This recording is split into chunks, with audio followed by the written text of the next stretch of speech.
Everybody, we are back. It is Taped Online's favorite podcast, favorite channel, favorite everything. We are back. You guys already know what to do. Hit the subscribe button, subscribe. Hit the like button if you like it. Hit the dislike button if you don't like it. Leave a comment if you like it. Leave a comment if you don't like it. Also follow us on Twitter at the Mark John NFL for me and at mholder95 for Matt. And of course, pandasubs.com. Discount code TDL for 35% off. All right, so today, guys, we got a special episode. We're going to be going over Patrick Graham's defense really in depth. We got a special guest, Cody Alexander from Match Quarters. If you don't follow him, go ahead and follow him on Twitter. Go ahead and give him the Twitter real quick, Cody. At _coach_A. Yeah, definitely give him a follow. Learn a lot about defense and got a lot of great information. So, we saw him breaking down Patrick Graham's defense in depth and dropping some cool numbers there too. So I wanted to get into that. And then, I invited him on the show. He definitely blessed us and allowed us to come on here. So we definitely appreciate you. And we want to definitely pick your brain, me and Matt, for sure. Yeah, appreciate it, man. Yeah. So tell us a little about yourself. A little bit of your background. You go by Coach A. You definitely know a lot about defensive schemes. You can tell about your background a little bit. Yeah, so I got my start coaching at Baylor in 11 through 13. So that would have been RG3's Heisman year and then the first Big 12 championship. So I was perfect timing getting in, bad timing getting out. Had a kid as a GA, needed to make some money, so went back to the high school ranks.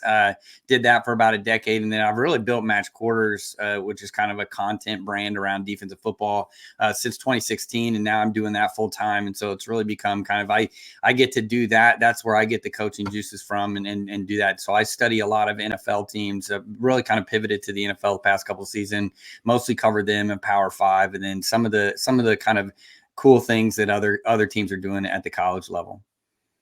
Yeah, because definitely noticing, some of those college defenses are coming to the NFL, especially with more of the spread offense coming to the NFL. So, talk about that a little bit. How you see, those defensive schemes that you saw in college. Because we're seeing some more 3 high safeties there too, as well, coming to the NFL. Talk about that growth for how NFL defenses are adapting to the Patrick Mahomes type of players. Yeah, I think that there's really been a pivot away from man coverage. The cover 1 rates have really taken a nosedive the past 5 years. I think they've gone from where teams were running it like almost a third of their calls to now that we're under 20%. So, to me, that's a huge drop. Anytime you see anything that's like over a 10% drop within 5 years, that's going to be a big pivot. We've also seen cover 3 is always going to be a mainstay in the NFL just because of spacing. The field's played in the middle of the field, so we don't have the hashes that we have at the other level. So the spacing is really conducive to and everything, and then kind of funneling everything to the post safety. That being said, quarters rates have been on the rise the past 5 years. We're actually inching closer and closer to a 50-50 where we're middle of the field closed versus middle field open. It's about, I think it's right under 55% this year. And now, to be honest with you, I say this, there's always an asterisk when you're looking at like True Media or PFF. Like those are not always the greatest numbers. It's just a great place to start up from. But I would argue that we are around 50-50 in terms of coverage uses, which the NFL has never seen. It's usually always been kind of a 60-40 kind of a league. And now we're kind of 50-50. And it has to do with these spread offenses that we're seeing kind of explode through the NFL. Yeah. Kind of building on that, one thing I'm kind of curious to pick your brain on is like the evolution of the linebacker position. Like we talk about it all the time. Nickel's the new base, like Marcus said. 3 safety sets are huge. And I think, especially if you look at the Raiders, like damn near every linebacker that's on their roster right now was a safety at one point in their college career, or sometimes even the NFL. So I'm curious kind of what you've noticed about the trend with the linebacker position and like kind of how that's shifted in the last, say, like 5 years or so. Yeah, I think to me, if you have really good linebackers, you probably have a really good defense. If you go and you look at what happened with Baltimore this year, that just when you interject those linebackers into Queen and Roquan Davis, to me, that's explode, right? Like you have an explosion of, okay, that defense is really good. You have other teams where, maybe they don't put a lot of emphasis in the linebacker and you just it's kind of disjointed, right? You want to have, and there is an argument of, is it pass rush versus coverage? And it will always be pass rush is going to be the number one thing that you want, where the coverage, and I played corner my entire life. when you are a corner and you have to defend a receiver for 5 seconds compared to 2 seconds, that's a huge difference. Obviously, I'm a way better corner when I only have to guard somebody for 2 seconds compared to 5 and I'm running them around. So I think the links in the chain, linebackers at one point, you kind of could have argued that they were like the running backs of the defense, that it was just kind of like, we'll just get another guy. But you look at guys like Fred Warner, who's a complete alien, allows the to do a lot of different things out of coverage stuff. And then you look at like teams that tend to be really good on defense are going to have solid linebacking cores. And to me, going back, this is a pass first league. So if you don't know how to get into your pass drops, it's going to be really difficult for you to play coverage or really play linebacker at all in the NFL. Yeah.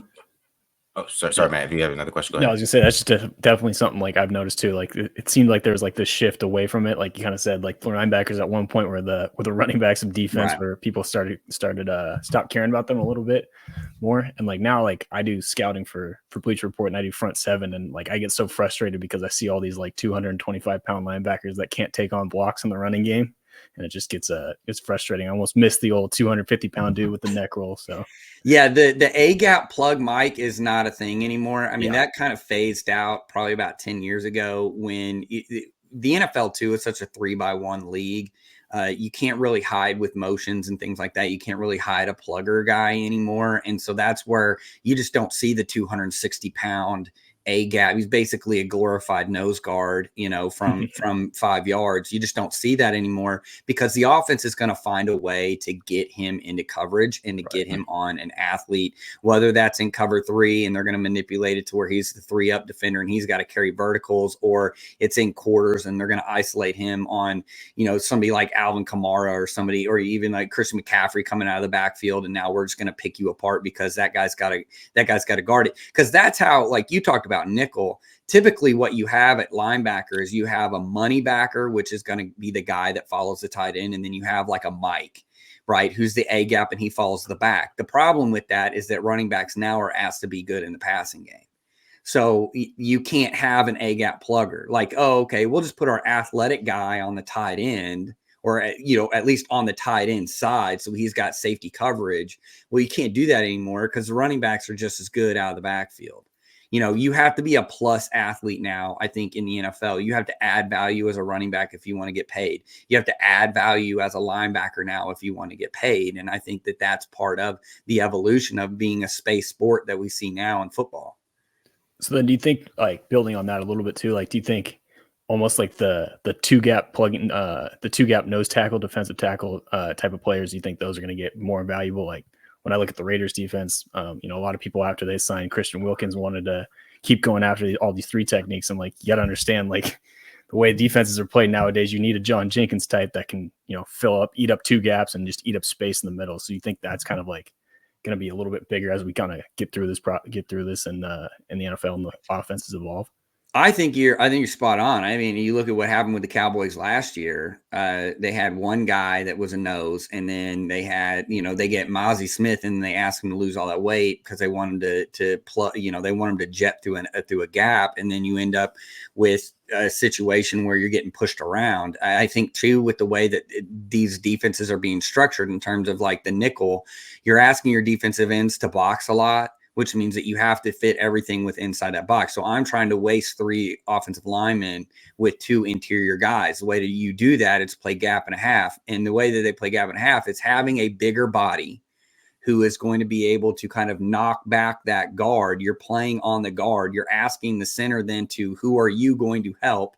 We're going to play off that gap that you create, that natural crease. And I think what offenses have really figured out now is that if you're going to play us like that, then we're just going to run gap scheme. And so look, there is a natural evolution of football. I wrote about it back in 2018. I wrote a book called Hybrids, and it talked about the evolution of football from Orange Sparger and the Killer Bees when he was in the no-name defense and the 53 stuff that he was doing with the Dolphins.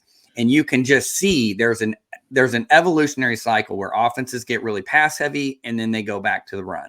And then they get really pass heavy again, and then they go back to the run. And because defenses are always one step behind until they're not.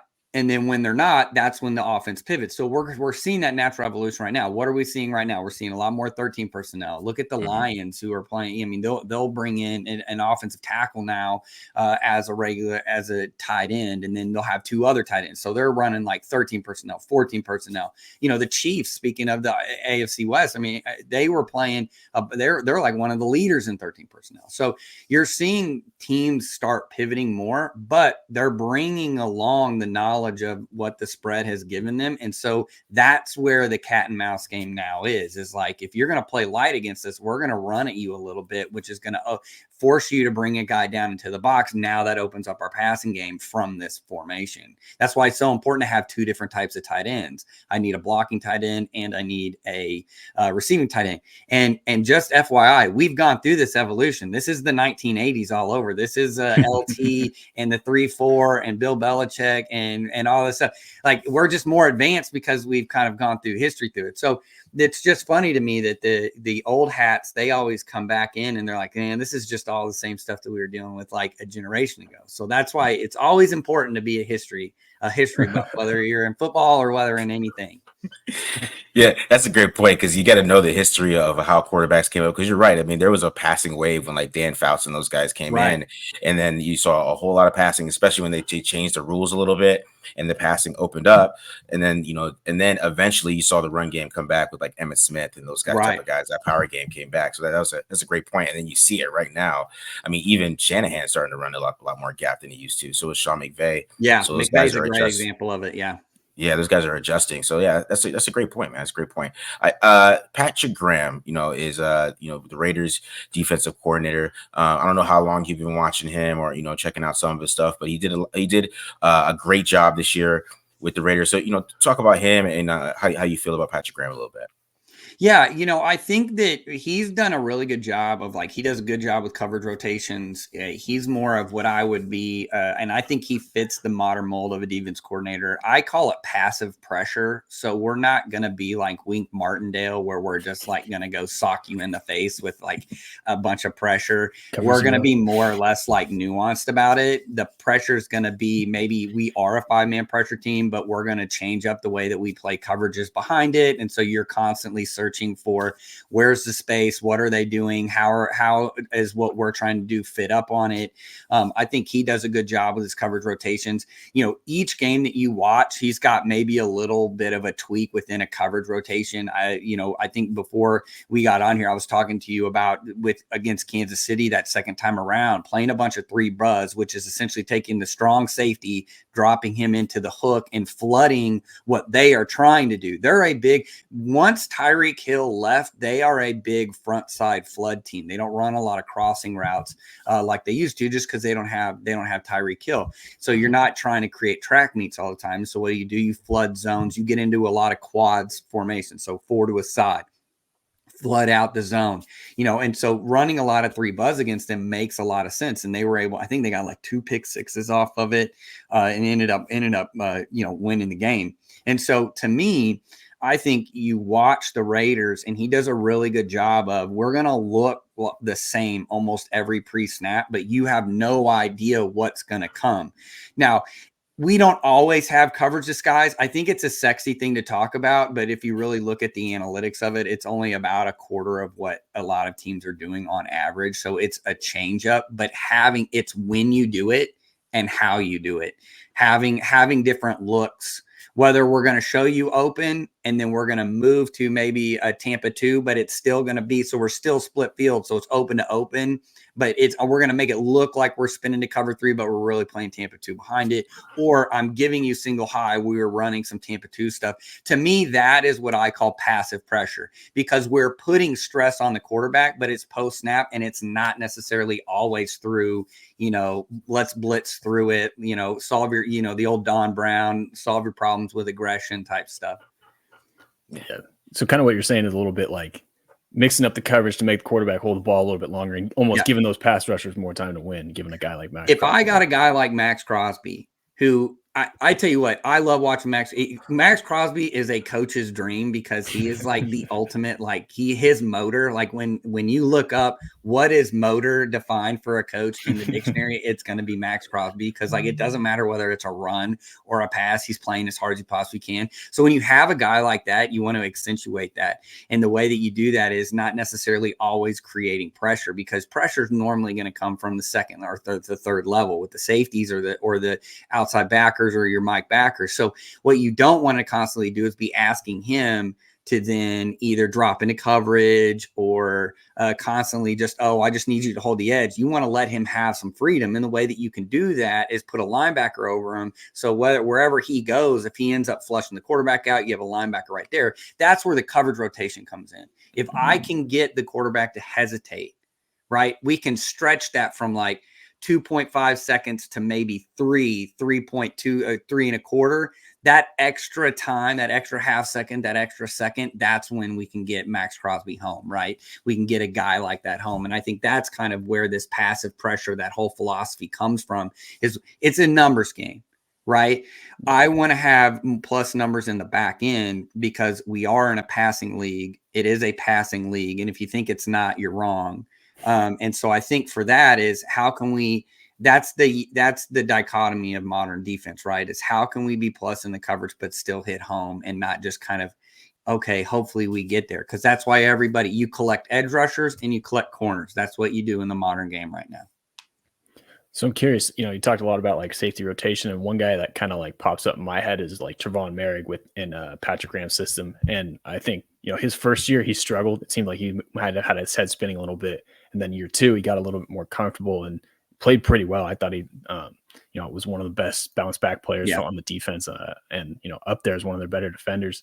So can you talk about like what makes Patrick Graham's defense so hard for a safety and like that learning curve a little bit? Yeah, that's the big thing that I in the modern game, it is a developmental game. We're gonna see less, and I hope that this comes. I hope that we start as a public start understanding this as well. We're going, and it's tough as a fan because you want to win now, right? But the game is so nuanced at this point. It's a space game. It takes time. You're going to have to do multiple things. You can't just sit back. I know for Raiders are very familiar with Gus Bradley. You can't, Gus Bradley tends to have a really good first year. And then the second year, everybody's like, oh, he's just running cover 3 the whole entire time. And then they kind of figure it out.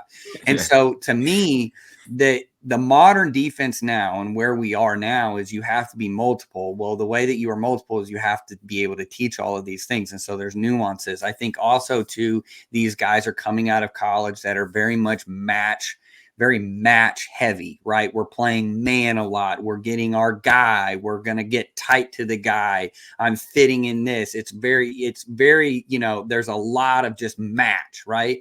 Whereas in the NFL, it's very much more of a fluid game. Remember, you can't touch a receiver past 5 yards. So it doesn't really make sense for me to just constantly be playing man coverage. I'm going to end up grabbing most of the time anyway.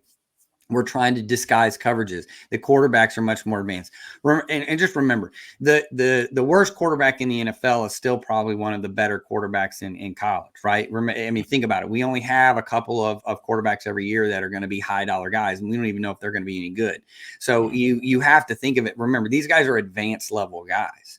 And so even then you're sitting there and we've got to be able to disguise. So going back to it is those safeties, it takes a second or a third year. My concern would be in the second year, we're still having problems. If we're still having problems in the second year within a system, then there's probably some sort of a deficiency on the player part, right? Or we're not very good. We're not very good coaches, which would show up in the defense. Right. If the Raiders if they weren't being coached very well, the defense would be terrible. Right. But we know that they were one of the better defenses on the back half. So, I mean, and Graham, I think, does a really good job. You can just see in the way in the structure and everything, you can kind of tell what's a good defense and what's not. And so for me, that's where the safety play comes into. I think it's also harder for corners. There's a real big problem right now and a big disconnect at the lower levels to the NFL with how corners are being developed. Because from the time and remember, corners in the NFL are the freakiest athletes. Yeah, they are, because they have to do everything backwards. So we're talking about guys from the time that they're about 12 to 13 who are playing press coverage and don't really learn anything else. They go to a DB guru guy that teaches them how to backpedal, and even then they're pressing every time. Then they go to college and they're on ball for almost 90 to 95% of the time. Then they go to the NFL where you can't touch the receiver, and now all of a sudden I have to play zone coverage. And so zone coverage and zone eyes and techniques and the nuance out of that is so different than if I'm literally laser pointed on and I'm just playing press coverage, where I know I'm getting an inside or outside release and I can play through those. So I think for safeties and DBs just in general, it's a lot harder in the NFL because that zone action is so foreign to what they've kind of been accustomed to from the high school level on. Interesting. Yeah, that's a good point. I mean, that's why you see a lot of quarters just kind of flame out when they come in the NFL. They just can't get used to what's happening in the back end and some of the things that they're looking at. It just, the zone eyes are so important in the NFL. Yes. You got to be able to find things, and that's why you see like a Jalen Johnson, who he has great zone eyes and he's able to bait players and stuff like that. And yeah, it's a different monster. You're definitely correct about that. So let's start to get into some clips here. So Matt, I know these are a lot of clips of Matt showed up, so we can give a little bit of control here. Matt, what clip you want to start off with first? What do you want to look at? It doesn't matter. We can start off with the 3 Spillane plays if we got those ones. Okay, cool. All right, so this is like the interception versus Green Bay, I believe, correct? Yeah, thrown right to him. But I was curious what I mean, part of me was curious, just like, what is the coaching point like of like reading the quarterback's eyes, especially as that middle hook defender? Yeah, so you're the 3 drop right here, meaning that I'm going to relate off of 3. We've got a 2x2 formation. So really, in a quarters world or in a split field world, I'm essentially just a vision dropper if the running back stays in. So I'm going to be able to watch the quarterback in any kind of cover 3. Then we've got to figure out where the safety is going to come in, and then that's kind of where it goes off of it. So if you want to keep playing it, I can talk through it. So right here, we're going to get essentially just a quarters look. So he's going to rotate off of it. He sees that he's going to follow the back. You can see him track the back through the play action. Then his eyes go directly back to the quarterback once he realizes that the running back's not coming out. And then that's when he relates back over, and he ends up closing out this window, and both linebackers end up being in the same spot. And so what looks like a perceived opening is actually closed because he's assuming that will linebacker is going to be gone. Instead, the mic flashes in there in that open gap. This is a typical kind of just a traditional way of getting in condensed. We're going to get a dig with you either get an over route or you get a post route. So I call this Yankee concept. It's just kind of a high low in the middle. And so him actually getting in a drop is really good. And they'll probably get some sort of, right here, he tracks and then he pops back off of the vision at a 45 and is able to get that pick. That's a really good play. Yeah, he really grew in coverage this year. Something that he was kind of knocked at a lot, but you saw him have some really great in zone and make some great plays in zone for sure. Yeah, and again, this is relating to 3 and then working off of the quarterback vision. I see that it's back, and then I know that I just have to get underneath of it right there, and he just picks his pocket. All right, let's go to the pick versus the Jets here. There we go. Right here, Spillane versus the Jets. Similar type of play here. Yeah, so we get a 2x2 set again. Coverage is going to be, let's see what the coverage is. Yeah, so we get another set of like cover 2 coverage. This is a really good one because this is like a traditional air raid scheme of like what it's called Y corner. And so you're going to get a pick route. So they've created I call it a dirty bunch because it doesn't look like a traditional bunch, but they're creating a bunch on the bottom. And so the both of the outside backers, this is a push alert. So he gets a push. And so you can see the linebackers pull in a chain. Right. And then we're going to have the corner who's going to sit underneath the corner, and the safety is going to cap the corner route. So as the corner pops over to the red zone, you can see both of the backers working together. And then that quarterback is just reading the outside linebacker, and he's assuming that the mic's just going to stay in the middle of the field. This is why running Tampa 2 all the time is not really great. You've got to be able to carry cover 2, and you've got to be able to carry a Tampa 2. This is cover 2. Notice how the backers are pulling underneath off of 3. The corner's not really worried about the flat. He's worried about the receiver. So this is more of what you would call, people call it like palms I call it cloud. This is more of a quarters tool way of playing this. And so what you see here is you get the spot route. He works through the spot route, your outside backer, and then Spillane's going to come underneath of it. And so you can see how I call linebackers, or think of linebackers as like foosball.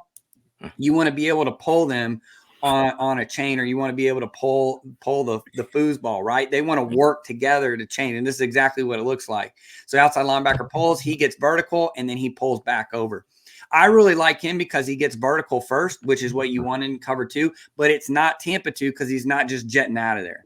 Right. Okay. And so that's the biggest difference, because if it was Tampa 2, the corner would actually take the flat and the outside linebacker would just sit on that stop route. And so this is the difference. This is how you can tell whether it's like they're playing zone match cover 2 or they're playing Tampa 2, which is just like a pure zone. Everybody's just kind of like getting to a spot. So this is a really good job of, and a good evidence of, okay, this is a push alert because we have 3 to a side, right? Offense has 5 guys out. There's always a midpoint. And so when you play quarters, you always want to identify the midpoint, and that's who the mic relates off of. And so as the outside linebacker pushes, he's getting a push call, and then he works vertical, and then he's going to push right off of the vision of the quarterback, and he ends up picking it. It's a good play. I like this play. I like that analogy too. It's like linebackers are like foosball. That's a good one. Yeah, it's your second level is like, if you think about it, they're like foosball players. They gotta relate off of each other. So I do have a question. How often do teams play this natural cover 2 versus Tampa 2? Because you see a lot more Tampa 2 in the league than this kind of natural cover 2 you see here. Yeah, I think cover 2 is more of like kind of like an every down call. You're going to just call like, hey, we're going to tag it with 2. I think Tampa is more of like a third down call. I want to get we know we're going to get drained out. I want you to throw low in the zone. Like, I'm forcing you to throw it to your check down. That's why the escort screens are so big right now. Watch the Bills, watch the 49ers. I think the Rams did a good job with a bunch of these escorts where all they're doing is it's almost like a double push. They're putting a tight end out with the back flaring so that when we do throw it to our check down, we at least have an escort for him. That's why they're called escorts. So that's been the compliment off of it. Teams that defeat the escort, like the Jets did a great job against the Bills this year against their escort screens, or I've watched a lot of Bills tape against their offense.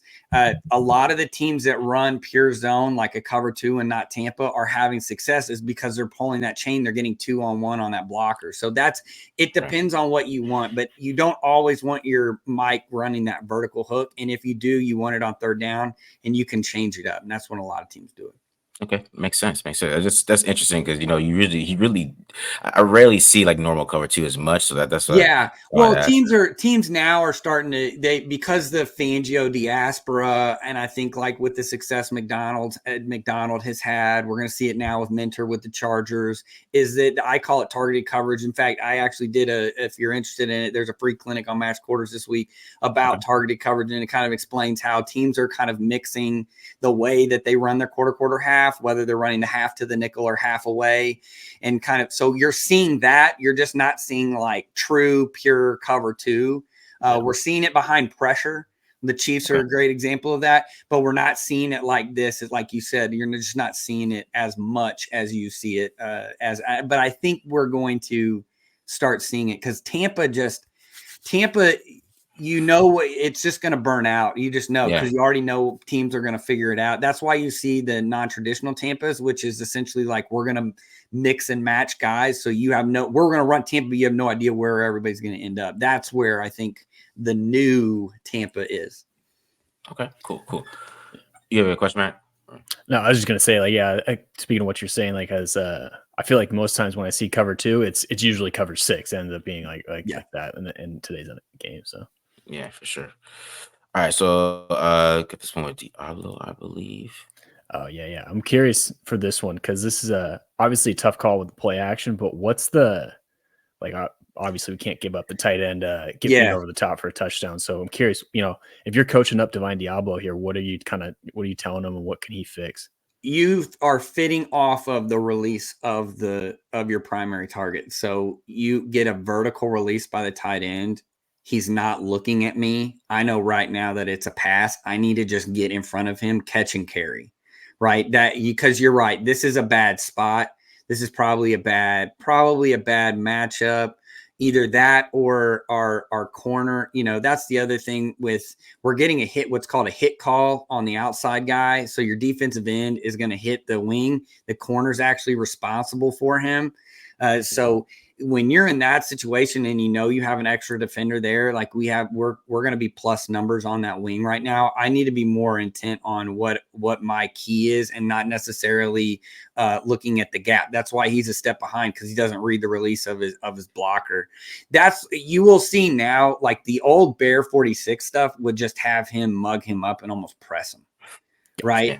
And so, but when you play off like that, and this is something like a linebacker doesn't do very often, is read the departure angle of a vertical threat. And so when you do that, I always tell my kids, like, the eyes don't lie.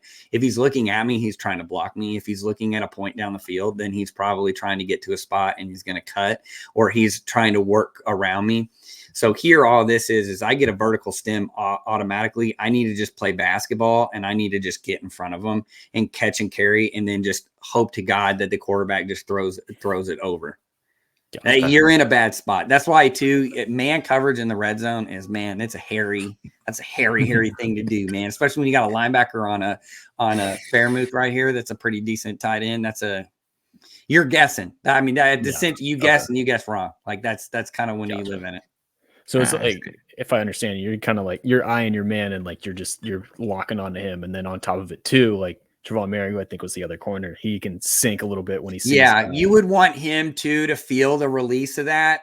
That's where the nuance in man coverage comes. It's not necessarily what guarding my guy. It's how can I become an extra defender. I think one of the least taught things in football is what is a corner and what I do versus a wing and a nub tight end. Nub tight end is just a tight end by himself.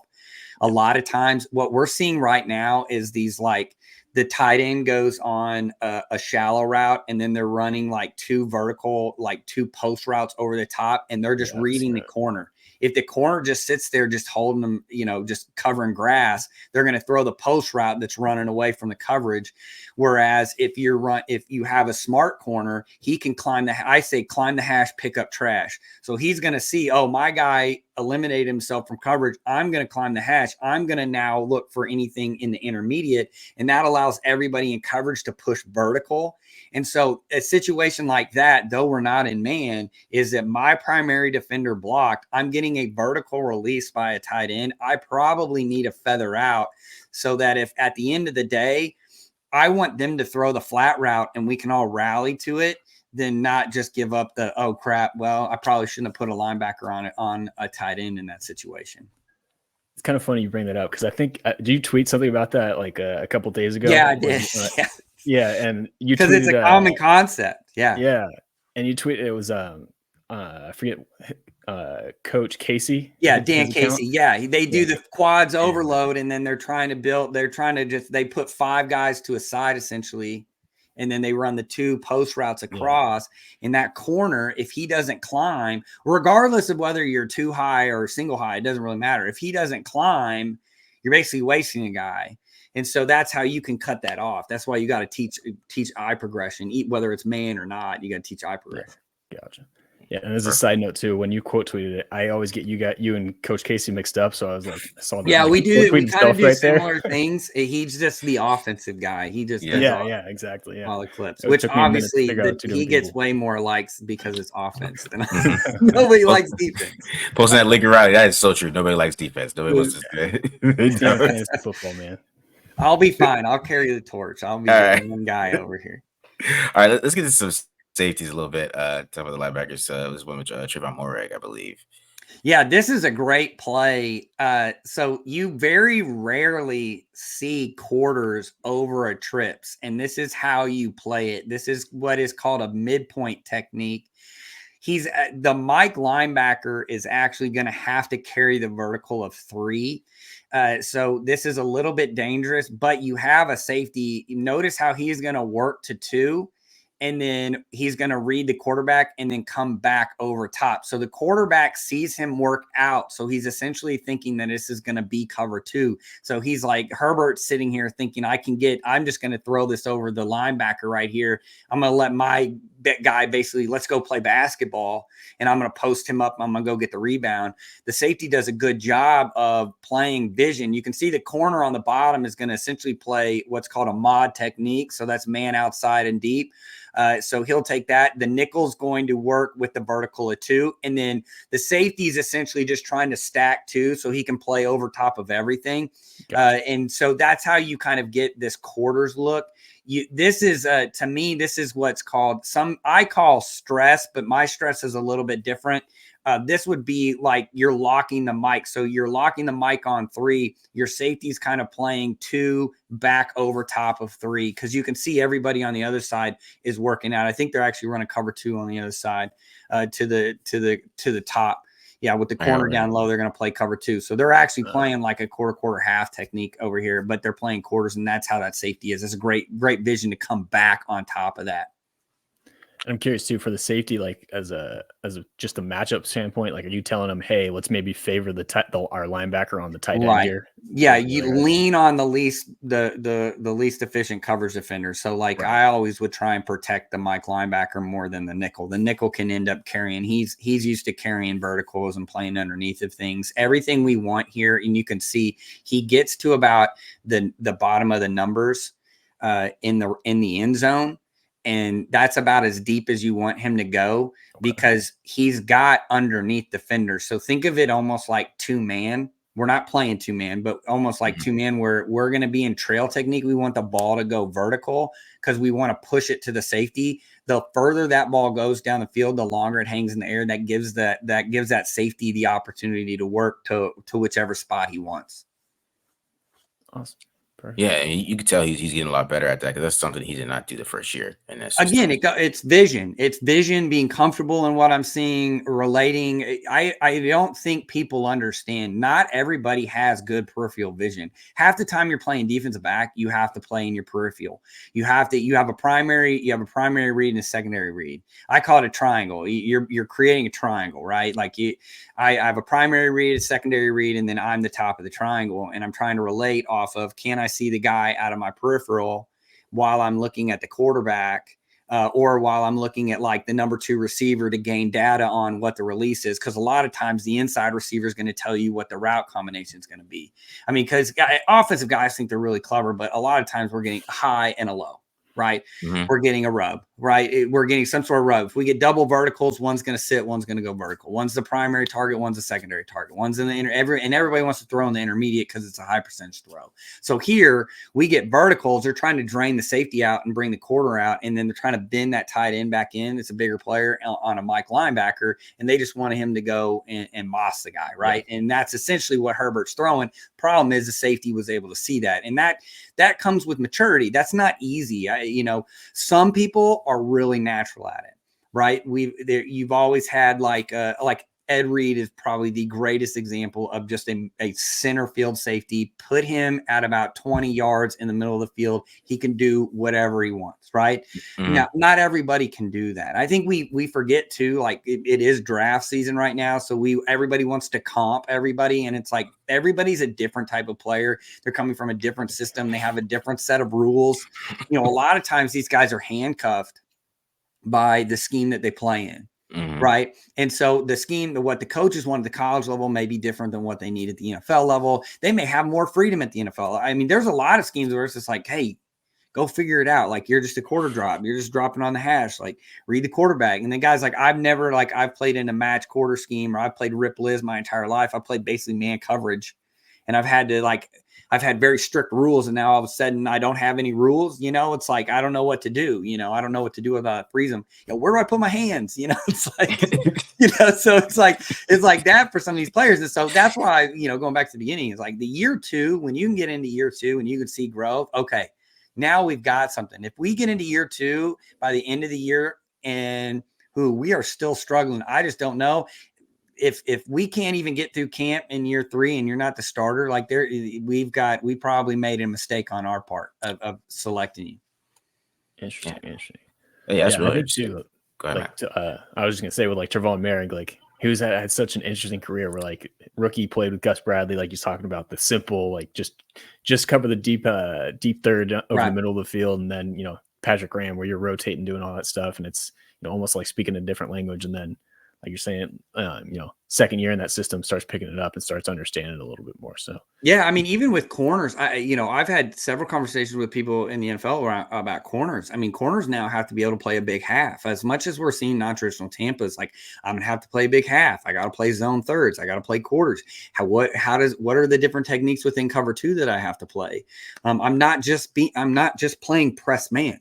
Right. And I think that used to always be the default, right? We just take the best athlete that we have, we put him on a guy, and we just play press man. And that's just, you can't do that anymore in the NFL, not at volume. I mean, even the Cowboys, who, I mean, Dan Quinn is like and Witt, who have been here. I live in Dallas, so I'm like real familiar with them, but like they want to run cover one with everything. Right. But like even they have, and Dan Quinn has shown, like he's going to run some trap two stuff, like just to relieve the corner. Like I don't think people understand too, like when you are constantly playing man coverage and you're getting vertical shots, or I have to chase a guy across the field, like you're constantly running a track. It's like you're running a race every single time. Football is a fast sport. We don't want to run marathons. We want to run sprints. And I've got to be able to take a breather every once in a while, and being able to play those zone coverages and doing things like that is kind of that breather part. And so for me as a corner and somebody that looks at like the DBs and what we're seeing, that's one of the other things too, is the multiplicity within the safety realm. You aren't a box safety anymore. Most of these guys are playing left and right now, right? Yeah. So you're getting left and right. Say, I've got to know the whole playbook. Corners are also too. Tampa too is, I call it a whiteboard coverage, because you just put X's on a board and we can move guys around because it's a zone coverage. So I can put the corner as the deep guy. I can move this guy. So maybe I want the middle safety to be the pole runner. And so all of those moving parts, well, you have to know all the different techniques, and now we want to give, the big thing now is we want to give the illusion of man coverage, right? It's third and medium, which is the big man coverage down. We're going to make it look like cover one, but we're really going to play zone. Well, a lot of times that means that we can get a corner over. Now the corner's a hook drop, right? Or the corner he's inside. He's got I'm pushing to the flat. All of those things, corners used to just be, I got that cat, and then like you got that cat. Let's just be on different levels for the rub, and like we're good, dog. And then like that just doesn't work. That doesn't work anymore. I gotta know zone. What's a hook? What do I do in cover two? I'm a wall, like I'm the seam defender in cover two, or like, I'm the cut flat guy. Do I cut and carry? Do I just cut to the flat and stand here? Like, what do I, how do I relate back to the back? Even within Tampa. Am I playing a press technique? Am I playing a soft squat? Am I playing just like, hey, it's long, I'm just carrying verticals, we're just hoping that he just throws a flat? Like all of these things, like NFL guys now have to think, even at corner, which has traditionally been a very easy position in terms of mental load to play. Now you can't be dumb and play football anymore. The 80s jock movies like probably ruined a whole generation of people. Like, you're like, what do you mean? And it's like, no, you have to be really smart now. These guys that play now are super, super smart. And that's because the mental load of this game is just so much higher than it ever has been. Yeah. I mean, I think you kind of talked about it too. And I mean, you're the match quarters guy, obviously. And like, that's man coverage with rules, right? Yep. A little bit like, it's man with rules. And a lot of people don't like quarters because it's very tag heavy. You got to have a lot of nuance with it, and you're going to change the way that your techniques are played. And so like, I get that. But at the same point, like you can't run everything either. You have to be expensive in something. You have to have kind of, hey, what do we want to be? A lot of teams are either like, we're cover three and we run quarters and we run cover one, right? Or we're a cover three and cover one team, and then Tampa 2 is going to be our changeup. And so like you see that as like, that's kind of the evolution of it. You either run quarters or you don't. You either run cover two or you run like, maybe if you run quarters, you're usually a cover 6 team as well, because it's easy to run palm. Like you just run palms on one side or the other. So it's like you can see where teams lie, right? And most of them are going to be cover 3 dominant just because of the spacing of the field. Makes complete sense. All right, let's do this. Jack Jones. This is Jack Jones right here. Mr. Jones on here.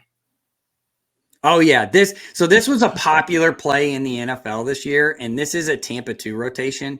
So you can see late in the down, you can see late that we're gonna get. They want it to look like cover, and it's either rolling to his side. You can see they're playing inverted. They're playing inverted on the backside. So his job in this is essentially like, I'm the flat defender, and he can be aggressive because he knows that if it goes vertical, he can just pop up.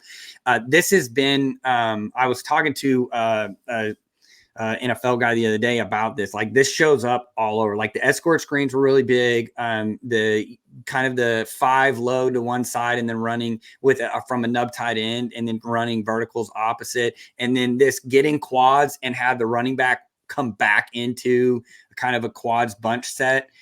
These were all real big trends, and they just guessed, and he guessed right. And the quarterback doesn't, this isn't a read. This is literally a turn and throw. Yeah. But so you can see how they're all popping out into cover 2. It's going to end up being a Tampa 2. This is a Tampa 2 rotation. They're rolling the coverage that way. And you can see how everybody's kind of working out, and then they see the ball come down, and then he ends up picking it. So can you kind of expand a little bit on what you're talking about with like the escort screens?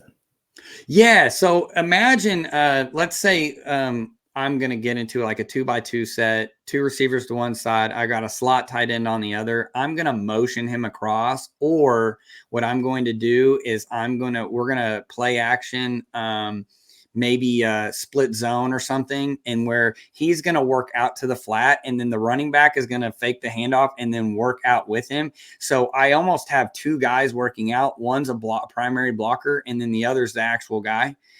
Or I can put them both on there, and we'll get into 5-man protection, and I'll just work both of them out. So I'll have an escort for my check down. Okay. And so what happens in cover 2 and Tampa is that you can drain out the kind of the low. You know, this isn't Madden anymore, like where, I have a hard flat. I'm in this area and I don't move. If I get a vertical, I'm carrying it. And so we're going to carry these verticals. So what they'll do is they'll create some sort of a vertical column play. We're going to get this. And then we're going to have 2 guys kind of push out to the flat because it's pure zone. Nobody's really relating to them. Quarterback's looking. My primary read isn't there. I'm just going to check it down. But if I throw it to the check down, I at least have a lead blocker for him. And that's why I said zone match teams that are matching, they're pulling their backers with it, are better off because they get a 2-on-1. Because it's a double push, so they're both pushing that way. And then when it goes to block, he's got to pick one or the other, and we have 2 guys right there. There's a couple of good examples of that when the Jets played the Bills, and I think I have one. If you go back on Twitter and just through my Twitter and search up escort screen, you can find it. But zone match teams do a little bit better off of that, just for that reason. Gotcha.